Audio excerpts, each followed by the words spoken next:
রাজনীতি তো হিসাব করে মনে করেন মানুষের শেষ ঠিকানা তাতে জেলখানা অথবা মৃত্যু।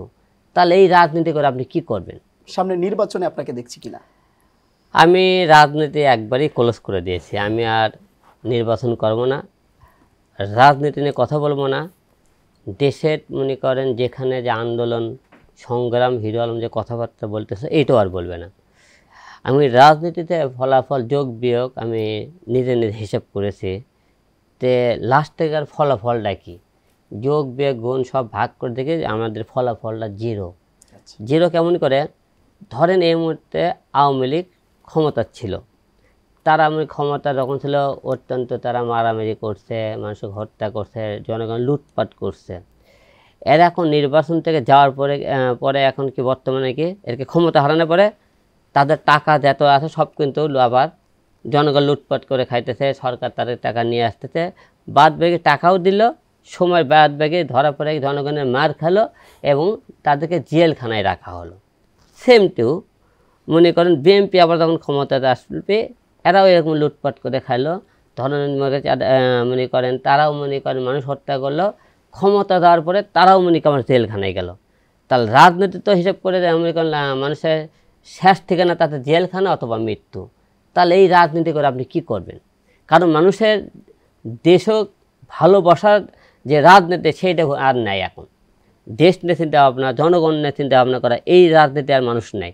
তারা ওই ক্ষমতা চেয়ে দেওয়ার পরে তাদের রূপটা চেঞ্জ করে ফেলে, তার ব্যাংক ব্যালেন্স, তারপরে তারা মনে করেন আপনি কাকে মারছেন, ক্ষমতা গেলে তাকে কীভাবে মারা হবে, তারপরে কীভাবে আপনি জায়গা জমি দখল করা হবে, এইটা নিয়ে তারা ব্যস্ত। মানে মানুষ বা দেশের চিন্তার চেয়ে নিজের ক্ষমতা কেন্দ্রিক চিন্তাটাই বেশি। চিন্তা তাহলে এই রাজনীতি এখন মনে করেন দেশের রাজনীতি দল পাল্টে গেলে আপনি তাকে মারতেছেন, তাকে জেলখানায় ধরে নিয়ে যাইতেছেন, তাহলে এই রাজনীতি করে লাভ কি? সেই রাজনীতি দরকার পরিবর্তন কি সম্ভব কিনা আপনার কি মনে হয়? এইটার পরিবর্তন সম্ভব, কিন্তু সেই সম্ভব তো আর লোক নাই।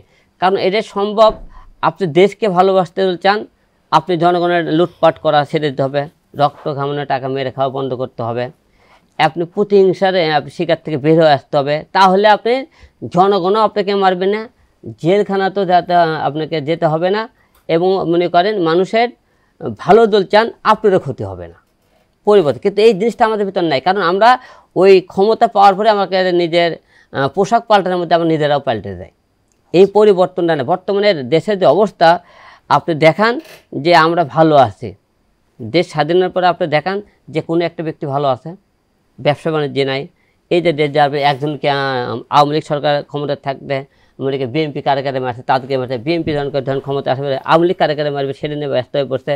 তা দেশের আপনি আলু বাগুন, তরকারি, চাল ডাল এগুলোর তো কোনো আপনি ব্যবস্থা নিতে নেই। দিন দিন খাদ্য দিয়ে এত দাম বাড়তেছে, আপনি এইটা নিয়ে চিন্তা আপনার নেই।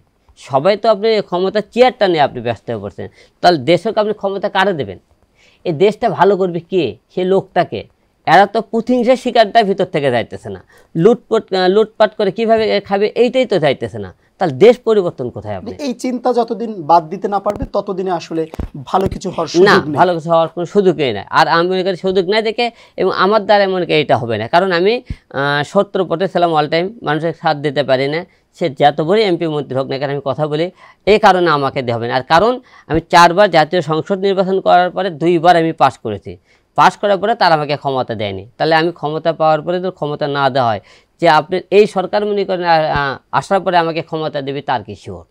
আচ্ছা, সেজন্য রাজনীতি থেকে একেবারে দূরে সরে যাব। কারণ আমাকে দেওয়া হবে না, কারণ আমি সাথ দিতে পারিনি মানুষকে।